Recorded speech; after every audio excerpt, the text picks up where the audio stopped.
9:35, comienza ya el tiempo de análisis y reflexión en Ahora Extremadura, hoy con la lupa puesta en la economía extremeña y en los proyectos que ya están en marcha y los que están proyectados en nuestra región. Nos acompaña hoy para hablar de estos asuntos la consejera de Economía e Infraestructuras de la Junta, Olga García. ¿Qué tal? Muy buenos días. Buenos días. Bienvenida. Muchas gracias. También nos acompaña para darnos su opinión y su análisis dos periodistas, Luis Expósito, Rocío Cantero. ¿Qué tal? Muy buenos días. Buenos días. Buenos días. Bueno, pues enseguida os damos la palabra en esta entrevista, pero antes, quedan solo 2 semanas para que termine este año 2018. ¿Cómo calificaría este año en lo económico en nuestra región? Bueno, yo creo que lo califico de una manera muy positiva. Extremadura, la economía extremeña crece a unos niveles con una horquilla de entre el 2,2 y el 2,4%, lo que está permitiendo pues, muchas cuestiones positivas. En primer lugar, que el empleo crezca. El empleo está creciendo a un ritmo interanual de un 5,25%. En el último año registramos 19.400 nuevos empleos adicionales. El número de empresas con asalariados registradas en la Seguridad Social en el último año también ha crecido, 1.045 empresas más. Las exportaciones están creciendo a un ritmo del 4,8%.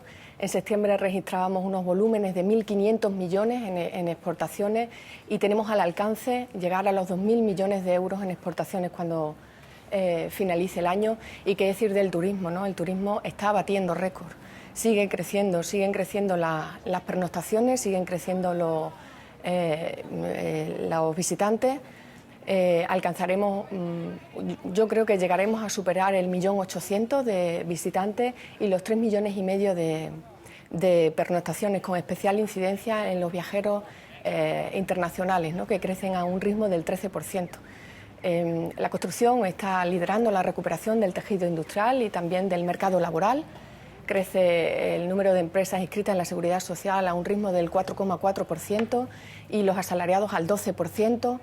La industria se comporta de una manera más dinámica, de tal manera que crece el índice de producción industrial crece al 4%, con una cifra de negocios del 7,4%. Y finalmente el sector servicio. El sector servicio también se comporta más dinámicamente y en lo que llevamos de año la cifra de negocios alcanza el 5% de crecimiento, con lo cual estamos en una situación en la que consideramos que la economía extremeña se sitúa en una situación expansiva, ¿no? Con lo cual positivos y optimistas en cuanto a la situación de la economía extremeña. Decía antes que íbamos a hablar de muchos proyectos empresariales. Uno de los que más ha llamado la atención quizá es el de Castilblanco, ese macroproyecto de ocio que se presentaba hace solo 2 semanas. ¿Ha comenzado ya su tramitación conforme a la Legio? Bueno, efectivamente sí que han presentado la solicitud. Ahora mismo lo que se está realizando es una valoración. De hecho, cuando vinieron a presentar públicamente el proyecto, prácticamente en el mismo acto estaban registrando la solicitud ante la Junta de Extremadura, y lo que se está haciendo es una valoración de esa documentación inicial que se ha aportado. Nosotros, como no puede ser de otra manera, es una buenísima noticia, ¿no? Nuestra valoración es que es una buenísima noticia, lo vemos con mucho optimismo. Se trata de un proyecto importante que implica y arrastra importantes inversiones, por lo que nos trasladan también los empresarios importantes número de puestos de trabajo, con lo cual vamos a trabajar muy pegados a la empresa para recorrer todo el procedimiento administrativo y apoyar y ayudar en lo que esté de nuestra mano, que no sea por la Junta de Extremadura, sino todo lo contrario, con todo el apoyo de la Junta de Extremadura, para que finalmente este proyecto sea una realidad. Es un proyecto que ha levantado mucha expectación, pero también muchas dudas, sobre todo por la dimensión tan grande y por otros proyectos anteriores en el mismo sitio que finalmente no llegaron a término. ¿Usted entiende esta desconfianza, estas dudas? Bueno, vuelvo a repetir, nosotros lo vemos como una buena noticia. Quizá sea un poco osado cuestionar una decisión de esta envergadura que ha tomado unilateralmente una empresa de estas características, ¿no? Vamos a ver cómo se va desarrollando la tramitación. Desde luego nada nos hace pensar que no vaya a ser una realidad, pero obviamente preferimos ser prudentes, ir trabajándolo poco a poco, ir viendo cómo se va desarrollando y pensar y desear que esto sea una realidad finalmente. Es un proyecto que necesita importantes infraestructuras, por ejemplo, de autovías. El presidente de la Junta habló de esa conexión con la A5 por Talavera. No sé cómo está ese asunto, si se habló con el Gobierno central sobre esta opción. Sí, bueno, vamos a ver, cuando estamos hablando de proyectos de estas características, de esta envergadura, yo estoy convencida de que vamos a encontrar soluciones a las necesidades que arrastren, ¿no? Es verdad que por nuestra parte, en el seno de nuestras competencias, tenemos cosas que hacer y las haremos. Y por parte, y tampoco hay que obviar que efectivamente necesitamos el apoyo del Gobierno de la Nación, puesto que hay infraestructuras que efectivamente depende de su competencia y depende del Ministerio, ¿no? Entonces, sí que ha habido conversaciones previas, sigue habiéndolas, la sintonía es total y vamos a ir andando el camino poco a poco y, como digo, yo estoy convencida de que vamos a encontrar soluciones. El mismo día que se presentaba este macroproyecto de Castiblanco se firmó también el acuerdo para implantar la azucarera en Mérida, aunque no se dieron plazos concretos de obra. ¿Será en 2019? Bueno, yo creo que esa respuesta corresponde al empresario. Nosotros, tanto en el proyecto de Castiblanco como en el proyecto de azucarera, como en los proyectos de renovables, nosotros actuamos de compañeros de viaje, ayudándolos, apoyándolos, ayudándoles a salvar los obstáculos que puedan surgir, haciendo o intentando que afloren las dificultades, si es que las hay, lo antes posible para poder atacarlas y, como digo, intentar buscar soluciones y ayudarles a salvar estos obstáculos. Los tiempos los marcan las empresas. Nosotros lo que hacemos es, como digo, ayudarles y acompañarles. ¿Que empresas empiezan en 2019? Pues sería lo deseable. Pero, como digo, los tiempos los marcan las empresas. Tanto estos proyectos, azucarera, Castiblanco, las renovables, no son frutos de un día, ¿no? No es consecuencia de un día. Desde la Junta de Extremadura llevamos trabajando desde el comienzo de la legislatura intensamente con las empresas, persiguiendo precisamente que se produzcan estas situaciones, ¿no? Facilitando el que las inversiones lleguen a nuestra región. Tened en cuenta que Extremadura tiene un tejido empresarial en el que prácticamente el 97% de nuestras empresas son pequeñas empresas. Necesitamos empresas potentes, grandes inversiones que hagan de tractoras de las pequeñas empresas, que ayuden a desarrollar el tejido empresarial. Y yo creo que en ese sentido hoy podemos decir que aunque queda mucho trabajo por hacer, porque queda muchísimo trabajo por hacer, pues empezamos a sentirnos satisfechos de todo el trabajo que venimos haciendo desde el comienzo de la legislatura. Más preguntas, Rocío. A mí me gustaría preguntarle, buenos días, por el sector de las renovables, que es un sector que había muchas expectativas en Extremadura, había muchas ganas de que se abriera esa normativa como ahora ya se ha llevado a cabo. ¿Qué perspectivas hay para el año 2019? Hay una serie de proyectos sobre la mesa, algunos que ya se están ejecutando. ¿Qué perspectivas y qué potencial tiene Extremadura para desarrollar ese sector? Bueno, vamos a ver. Las perspectivas son ilusionantes. Vivimos el sector de las renovables con un optimismo total. El mundo se enfrenta al reto de la transición energética y Extremadura está preparada para esa transición energética. Un punto clave fue el histórico Acuerdo de París. A partir de ese Acuerdo de París, los compromisos en forma de objetivos. De esta manera, el Ministerio está trabajando en 3 líneas de trabajo: en una ley de transición energética, en un plan integrado de energía y clima que tiene que remitir a Bruselas antes de que finalice el año y otra línea de trabajo que es lo que se denomina la estrategia de transición justa. Bien, de acuerdo a los análisis que están trascendiendo de esos 3 documentos, el Ministerio estima, todavía no está cerrado el número dentro de esa ley de cambio climático, pero parece que viene estimando que serían necesarios a nivel nacional 50.000 megavatios de renovables adicionales a los que hoy existen. Y Extremadura tiene mucha capacidad de contribuir al cumplimiento de esos objetivos. ¿Por qué? Tenemos sol, tenemos agua, tenemos territorio. Nosotros desde el principio de la legislatura vimos claro que el sector de las renovables era una oportunidad para Extremadura. Y cuando se presentan oportunidades hay que tomar la iniciativa. Insisto, lo tuvimos claro. Lo sabíamos hacer porque ya lo habíamos hecho en el periodo 2007-2011. Durante ese periodo en Extremadura se invirtieron en renovables más de 6.000 millones de euros. Por tanto, nos pusimos a trabajar rápidamente, no nos quedamos en el despacho, salimos a buscar a las empresas, contactamos con las principales empresas del sector, trasladándoles la oportunidad que era invertir en Extremadura en renovables, instándoles a que avanzaran en las tramitaciones. Yo puedo decir que hoy estamos viendo los frutos a ese trabajo que se hizo desde el principio de la legislatura y desde luego con el interés, unido al interés que manifiestan las propias empresas privadas. Está en construcción el primer parque eólico de la región. Hay múltiples plantas fotovoltaicas que también han iniciado la construcción. Hemos visto la de Alvarado, hemos visto el trío que hay en Logrosán, también otras 3 en Talarrubias, Casas de Don Pedro, en Trujillo, y hay muchas más que van a iniciar la construcción en breve fecha.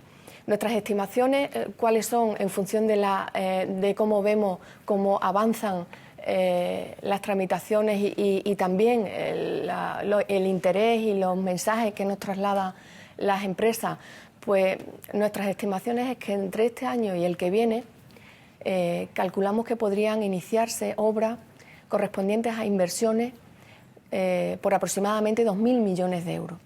Esto es unas previsiones a corto plazo, pero como digo, estimamos que pueden venir muchas más. Teniendo en cuenta esa cifra de 50.000 megavatios adicionales que estima el Ministerio que podrían ser necesarios a horizonte 2030, viendo el recorrido y la senda que lleva el sector en nuestra región, no es descabellado pensar que Extremadura pudiera albergar aproximadamente el 20% de esas inversiones que el Ministerio considera necesarias a 2030. Por tanto, insisto, el sector de las energías renovables es una oportunidad para Extremadura. Estamos trabajando intensamente desde el principio de la legislatura, acompañándoles prácticamente al día en la evolución de esas tramitaciones. Los resultados se están viendo y, como digo, el futuro a corto, medio, largo plazo es esperanzador para nuestra región. Luis. Han repetido en varias ocasiones que la ley de grandes instalaciones de ocio, la LEGIO, no estaba pensada solamente para un proyecto. Yo quiero saber si han recibido encima de la mesa algún proyecto, además del que ya se conoce en la zona de Castilblanco. Una cuestión previa. Efectivamente, esto es así. La LEGIO no se hizo para ningún proyecto en concreto. Trabajamos en lo que nosotros pensábamos que era la clave para facilitar el que esos grandes proyectos de los que antes hablaba, necesarios y tractores de nuestro tejido empresarial constituidos por pequeñas empresas, de alguna manera era la clave para que esas grandes empresas vinieran a nuestra región. Y siempre fuimos prudentes en cuanto al resultado, ¿no?, de este camino que empezamos a andar desde el comienzo de la legislatura. Hoy ya tenemos una solicitud encima de la mesa, que es la que todos conocéis, con ese proyecto de Castilblanco, y no descartamos otras solicitudes. Ahora mismo encima de la mesa o registradas oficialmente no existe, pero no descartamos porque hay mucho interés. Este mecanismo que hemos puesto en marcha, este esfuerzo que se ha hecho desde la Junta de Extremadura, pues ha despertado el interés de grandes empresas. Estamos viendo unos primeros resultados, pero insisto, somos optimistas con que puedan venir otros. Esto no quiere decir que, insisto, mantenemos el sentimiento de prudencia, ¿no?, el sentido de la prudencia, que yo creo que en este caso es el que debemos respetar, ¿no?, y sobre todo la confidencialidad con las consultas que nos puedan estar haciendo otras empresas. Rocío. Respecto al tema de las energías, hay otra cuestión que está sobre la mesa y que sí que se están empezando a dar pasos ya, es el autoconsumo. Hay muchos pequeños consumidores, edificios, que ahora se les da la posibilidad de que también puedan abastecerse e incluso suministrar energía. ¿Cómo está eso en Extremadura, este campo? Bajo nuestro punto de vista, el autoconsumo es el complemento perfecto a esas grandes instalaciones, principalmente en la tecnología fotovoltaica que están desarrollándose, además de ese parque eólico, nuestro primer parque eólico. Nosotros pensamos que el autoconsumo es un complemento perfecto. Esas pequeñas instalaciones creemos que suman en nuestro propósito y nuestro objetivo de recorrido positivo del sector de las renovables en nuestra región. hay que celebrar, ¿no? Hay que celebrar la supresión por fin del impuesto al sol que llevó a cabo hace escasas semanas el Ministerio de Transición Ecológica. Celebramos esa supresión del impuesto al sol. Realmente lo que había hasta ahora, el autoconsumo, era rentable por sí mismo, pero la normativa que había regulada por el anterior Gobierno de la Nación lo que hizo fue frenar el desarrollo del autoconsumo. Nosotros apostamos, creímos en el autoconsumo, creemos que es un nicho de empleo, que es un nicho que va a desarrollar la pequeña empresa en pequeñas zonas, sobre todo y principalmente en zonas rurales, y por tanto lo hemos venido apoyando. De hecho, mientras estaba vigente el impuesto al sol, nosotros, para luchar contra él, para luchar contra ese mensaje negativo que daba ese establecimiento del impuesto al sol, aprobamos ayuda con hasta el 40% de la inversión, precisamente pues para de alguna manera ayudar a que se salvase ese obstáculo que significaba ese impuesto al sol. Con lo cual, ahora mismo están pendientes algún desarrollo aclaratorio en relación con esta nueva normativa que se ha aprobado hace escasas semanas, y le auguramos un desarrollo importante en Extremadura y yo creo que en gran parte de España también. Ha hablado de la posible implantación de miles de megavatios de potencia en Extremadura en renovables, pero también se sigue hablando en el lado contrario de posible cierre de Almaraz. Desde la Junta se ha dicho ya en varias ocasiones que no se cerraría sin una alternativa para esa comarca, pero claro, ¿qué alternativa podría asumir todo el empleo y toda la actividad económica que genera Almaraz en el Campo Arañuelo? Bueno, en primer lugar, efectivamente suscribo lo que venimos diciendo, lo reitero. Nosotros no vamos a permitir el cierre de Almaraz sin un plan alternativo. Esto lo hemos repetido tanto yo misma como el propio presidente de la Junta de Extremadura. Por otra parte, yo he contado al principio que el Ministerio está trabajando en tres líneas, ¿no? La Ley de Cambio Climático, en la que necesariamente tiene que abordarse la situación de Almaraz dentro de lo que es el sistema eléctrico nacional. No puede tratarse Almaraz como una cuestión aislada y puntual. Por tanto, tenemos una oportunidad ahora de ver cómo se recoge esta situación, no, como digo, no solo de Almaraz, sino del conjunto del parque nuclear en esa ley de cambio climático, que tendremos que acordar, porque una ley requiere el consenso del Parlamento. Entonces, eso por una parte. Por otra parte, el Ministerio también nos traslada que está trabajando en esa conocida, o en la que ellos llaman estrategia de transición justa. Ahí tendrá que haber también alguna fórmula que recoja esa posible senda que se establezca en cuanto al parque nuclear, en cuanto al parque de carbón, en fin, en lo que respecta a las centrales que algún día, no sabemos cuándo, pero que algún día irían saliendo del sistema eléctrico nacional. ¿Cuáles son las soluciones? Pues algo sobre lo que se tiene que trabajar y lo que nos consta con esa estrategia de transición justa que está trabajando el Ministerio. Desde aquí se ha propuesto alguna solución. ¿Va a suponer la solución total a la situación que se produciría en un caso hipotético de cierre de alguno de los reactores de Almaraz? Pues habrá que verlo, pero creemos que una propuesta interesante podría ser lanzar subastas específicas de renovables en el entorno, en la comarca precisamente de Almaraz. La propia ministra lo ve como una de las posibles soluciones. Entendemos que no es la última, pero no es la única, una de las posibles soluciones, y entendemos que están trabajando en esta línea.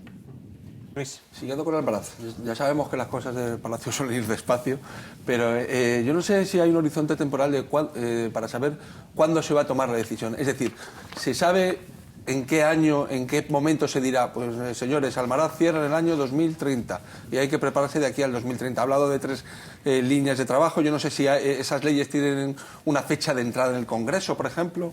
Bueno, vamos a ver, vamos por partes. Hay una cuestión importante que no debemos olvidar. En 2020, en 2020 cumplen la vigencia de las autorizaciones. Eso, por ahí los titulares, sabemos que son 3, los titulares de Almaraz, de los 2 reactores de Almaraz son 3, y tienen la obligación, si es que así lo consideran, de presentar la solicitud de una nueva autorización ampliando el periodo de vigencia antes del 30 de marzo del 2019. Esto es un horizonte que tenemos ahí, es una decisión que corresponde a los titulares de Almaraz y que de alguna forma es una parte muy importante en todo lo que va a ocurrir en Almaraz de aquí en adelante. Bien. En segundo lugar, efectivamente estamos hablando de una ley de transición energética y de un plan integrado de energía y clima que yo decía al principio que el Ministerio se ha comprometido con Bruselas en remitirlo antes de finales de año. Tanto en el plan como en la ley de transición energética como en la estrategia de transición justa, algo veremos, algo se está estudiando, algo se está valorando. ¿Va a ir exactamente en esos documentos una fecha? Pues no lo sabemos todavía. Es algo que se está trabajando. Entendemos que no va a tardar mucho por las informaciones que recibimos del propio Ministerio. La intención es hacer un planteamiento teniendo en cuenta estas tres cuestiones, la ley, el pacto y la estrategia de transición justa. Sabemos que el Ministerio también está trabajando en un nuevo plan de residuos, necesario obviamente a tener en cuenta en todo este conjunto de cuestiones que hay que abordar. Y hasta ahí podemos leer, quiero decir, estamos muy pendientes, estamos muy en contacto y lo que estamos esperando de alguna forma es una propuesta ya seria, decidida, sobre la que empezar a trabajar conjuntamente, ¿no?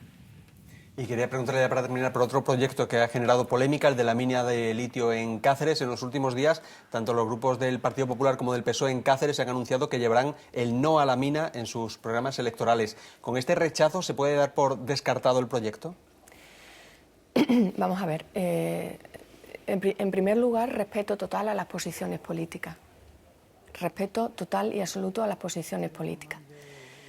Desde la responsabilidad que yo ostento dentro de la Consejería y dentro de la Junta de Extremadura, tenemos una obligación, que es la de instruir ese expediente. Y en eso estamos, en instruir el expediente. Como sabéis, se ha hecho un segundo requerimiento dentro del expediente de la concesión de explotación. La empresa ha contestado, ha aportado la documentación que le requeríamos. Ahora estamos analizando el fondo de esa documentación que se ha aportado y el siguiente paso será el de abrir un trámite de información pública. En ese trámite de información pública todos los ciudadanos tendrán la oportunidad, ciudadanos, asociaciones, todo el que quiera tendrá la oportunidad de lanzar y presentar sus observaciones, sus alegaciones, que serán valoradas y tenidas en cuenta.